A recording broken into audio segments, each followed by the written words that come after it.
Той е фризьорът, който за 10 години наистина създаде 12 символа. Иначе казано, някои от най-красивите и успешни жени в България започнаха пътя си нагоре заедно с него. Наскоро той представи юбилейния си бук. Това е една специална книга, за която Жоро ще ни разкаже специално след малко, с най-интересните и запомнящи се личности, с които е работил. Представям ви човека, който стартира успешната си кариера още като тинейджър. Жоро Петков.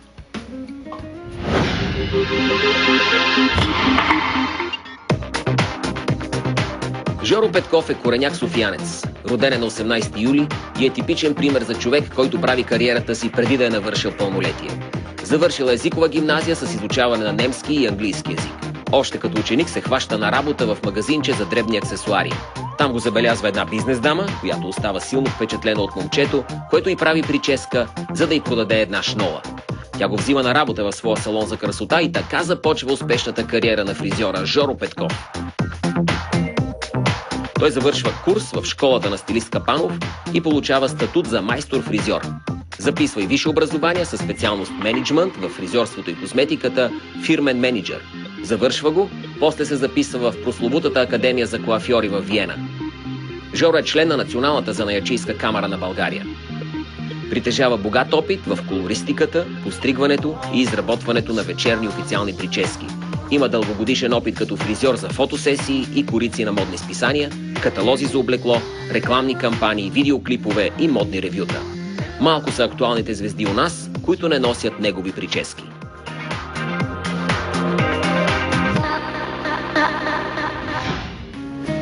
Жоро, доволен ли си от визитката? Да, страхотно е. Ласкахме ли те? Да, много. Всичко е истина всъщност. Всичко е истина, но е по друг начин звучи, когато го чуеш от хора, които са го казали за тебе и ме прави още по-щастлив, че наистина са оценили работата. Да, подготвили в материала. Преди да почнем разговора, кажи за този юбилеен бук. Сега не всеки знае. Този юбилеен бук е... Бук е от книга, нали? Бук, да. А това е един луксозен каталог, който аз направих с 100 най-добри коси, които съм правил през всички тези години. Селекцията е това. Селекцията е моя и с... Да, и с мои колеги дизайнери направихме селекцията, защото когато трябва да се представиш пред някого, трябва да покажеш наистина най-доброто нещо от себе си. И единственият начин да го събереш в луксозно издание. И реших да направя този бук подарък за всички мои приятели и клиенти, за да могат да видят, че тези 10 години, които сме били заедно, пътя, който аз и те сме извървяли заедно нагоре, и да им подаря този бук. Абсолютно съм сигурна, че в момента хората се чуят. Този младия човек как може да е правил 10 годишна кариера до момента? В момента си на колко години, Жоро? На 28. Затова те поканихме точно по темата успелите хора, още от тинейджери. При тебе как се случиха нещата? При мен започна всичко, много, колкото и смешно да звучи, още като малък. Още от първи клас аз се занимавах непрекъснато с косите на моите съученички. Това не беше ли странно така за хората? Нормално. Тя вижда, уча си уроците и в свободното си време правя каквото искам. Едните ходят и играят на стрелички и фунийки, се бият. Аз си играя с момичета, правим плитчици, прически. Това почнах да го развивам, почнах да тренирам състезателни танци и на моята партньорка правих косата, защото просто изпитвах желание и ми беше интересно. Тя сега клиент ли ти е? Да. Поддържате се? Да, поддържам. Аз с повечето си приятелки и съученици още от детските години си поддържам още връзка и много от тях са ми клиентки. И в последствие, като ученик, започнах да работя какви ли не неща и най-накрая в един магазин за аксесуари за коса. И там интересното беше, че клиентите, когато идваха, разглеждат някакви типки шноли, те не знаят как да ги ползват, просто разглеждат, за да убиват време. И аз почнах да им препоръчвам колко прически могат да си направят, как могат да разнообразяват една и съща шнола за 3, 4, 5 варианта, което на тях им ставаше интересно и купуваха дори от някой път от неудобство, за това, че съм им обърнал толкова внимание. Ти си бил консултант, не? Консултант, продавач, да. Откъде ги знаеш тия неща или просто... Интересувах се. Аз си фантазирах някои от нещата, други неща съм се интересувал винаги. Тогава нямаше толкова свободен достъп в интернет и така нататък, да се разобучаваш. Да, преди 10 години. Но аз четях книги и гледах телевизия. Много им беше интересно, пък и има някои неща, които просто идват отвътре и ги научаваш да ги правиш дори без да знаеш как. Има ли артисти в семейството ти? Майка ти с кой се занимава? Майка ми е икономист. И ти си заучил бизнес, така че ти си хибридно... Аз съм компилация. Тя ме насърчаваше много да уча езици, което е много важно и наистина съм много благодарен. На английски и немски. И немски? Да. Втори език ми е немски. А ти имаш и с Австрия всъщност? Да, като почнах да работя като коафьор в България, тук почнаха много бързо да ми става скучно това, което се учи, защото някакси тук се тъпче на едно и също място. Почнах да проверявам къде в чужбина може да се учи и така се записах в академията във Виена. И това ми даде един много по-глобален облик на моята работа, защото научих много неща за много кратко време, които тук нямаше как да ги науча. Неща, които в чужбина хората са ги открили, са ги направили в България, докато достигнат, минава много време. И аз ги научих там, по-рано, на място, да.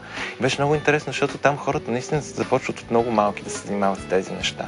С каквото и да е било занимание, хората почват от ранна детска възраст да учат, занимават да развиват всеки един от своите таланти и за това може би успяват толкова много. И сега ти от 18 годишен си работиш тази професия, да, успоредно с това и учих. Кой ти беше първият клиент? Трепериха ли те ръчичките? Ами да, защото аз започнах всъщност да работя малко преди да завърша още училище. И първият клиент ми беше певицата Йоана. Езикова гимназия. Ти си някакъв интелектуален коафьор, фризьор. Ами много е важно да знаеш много езици. Малко е смущаващо за това. Ти не си представителна извадка или си? Ами представителна извадка съм. Значи завърши си езиковата гимназия и почна да си работиш. Да, почнах, даже още докато учих, работех и първия клип на певицата Йоана тогава излезе още преди абитуренския ми бал. И за мен това беше... Тя ли беше една от първите? Да, тя беше първата. След нея бяха Нети, Антибиотика, след това Нина Николина. Как се ги избираш? Те почнаха да ме намират. Смисъл, те една на друга си преподават. Ами не, на мен Антибиотика ми беше сбъдната мечта, защото от малък си мечтах да се запозная с тях. Да ги и да работя с тях. Да, те бяха тогава най-големите звезди в България. И аз бях много щастлив, че от малък се срещам с тези хора и ми се сбъдват мечтите една след друга. Аз съм наистина от хората, които смятам, че човек, ако има мечта и цел, тя винаги може да се сбъдне и изпълни, ако работи достатъчно силно. А твоята каква е мечта? Ами, аз имам много мечти и аз повечето съм си ги сбъднал, сега си поставям нови цели и мечти. Тъжен е човек с сбъднати мечти, моля? Не е тъжно, защото аз си поставям нови мечти, за да мога да еволюирам нагоре. Какво ти е така? Ами сега имам цел и желание да направя учебник в детайли за официални прически, за постригване, за колористика. Да, учебници, които да предават индивидуален вид на всеки един от фризьорите, да може той да обучава някаква основна система, да получава, която да е за работа, след което да може да се научи как да прави индивидуален стил на всеки свой клиент. Защото е много по-интересно и клиентите ценят повече, когато имат индивидуален стил, а не са като масата, като всички останали хора. Имаше нормална публика, нали? Не са само звезди, защото така се шокират хората. Масово клиентите са ми съвсем нормални, красиви хора, които искат да се поддържат. И мен ме прави много щастлив, тъй като редовно ходя на обучение в чужбина и научавам тенденциите по-рано. В последните няколко години моите клиентки идват при мен и казват: виж, ти ме пострига преди 2 месеца, еди как си, вече това е модерно. И мене това ме прави най-щастлив. Атестация за труда ти. Кой е по-капризен? Хората с такива професии, юристи, адвокати или лекари, или тия звездите от шоу-бизнеса? Ами капризни са хората, които не са сигурни в себе си и които не знаят точно какво искат. Те проявяват каприз, когато видят, че от отсрещната страна не получават това удовлетворение, което искат от косата си и този успех, който желаят. Когато даваш максималното от себе си на своя клиент, той винаги е доволен, не проявява каприз. До каква степен трябва да ти се доверя в избора ти за мен, за прическа, за цвят, за съвети? Ами според мен максимално. Най-добрият вариант е човек да се довери напълно, да види постигнатия резултат и когато види напълно завършения проект за коса, тогава да каже да, харесва ми или не ми харесва. Защото грешката е, когато някой път клиентите почнат да се бъркат още на половината работа.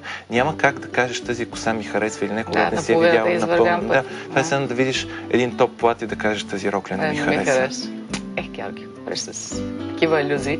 Кажи ми, така и така спомена думата тенденции. Дай сега, хванала съм тук в студиото да предявят.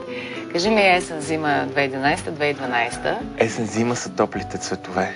На косите? На косите, да. Дай пример. Ами бежево, златисто, което малко по-трудно се налага в България. Също този леко прасковено-розовия цвят на хората, които не могат да си позволят заради тена на кожата прекалено топъл цвят, може розово-перлен с малко по-студен оттенък. Така. Или по-студен бежев цвят. Тъмнокоски има ли? Тъмнокоски, да, но дълбок цвят. Трябва цветовете, значи, които шоколадовото дълбоко ли? Ами, шоколадовата дълбоко, но дълбок цвят е когато имат до 3 тона, преливащи един в друг. Тогава предават по-голяма дълбочина и структуриране по-добър на косъма. Добре, това вкъщи може ли да се осъществи или трябва в салон? Ами вкъщи няма как. Значи всеки един уважаващ себе си човек се прави в фризьорски салон, защото няма как да поддържаш добър стил сам вкъщи. Може да поддържаш добре постригана коса, да си правиш сешуари, да оформиш, но да се бладисваш и да изглеждаш уникално няма как сам вкъщи. А прическите, какво е актуално? Какво е... Прическите са разделени на 4 различни типа според стила на обличане и според индивидуалността на всяка дама. Са категоризирани в 4 групи. Има къси коси, има средно дълги, има и сега вече дълги за този сезон на едри романтични букли. Как?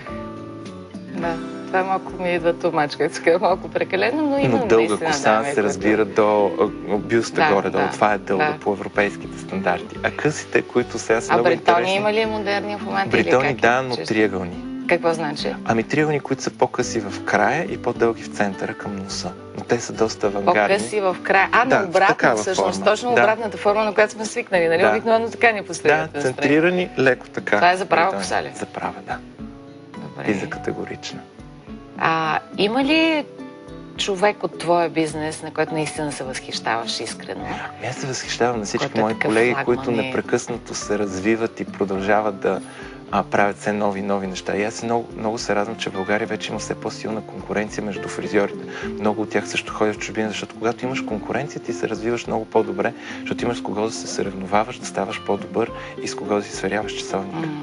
А ти милионер смяташ ли да ставаш някой ден и вървиш ли така? Ами милионер може да бъде всеки човек, който е щастлив от това, което прави. Защото когато си постигнал това, което искаш, ти си милионер.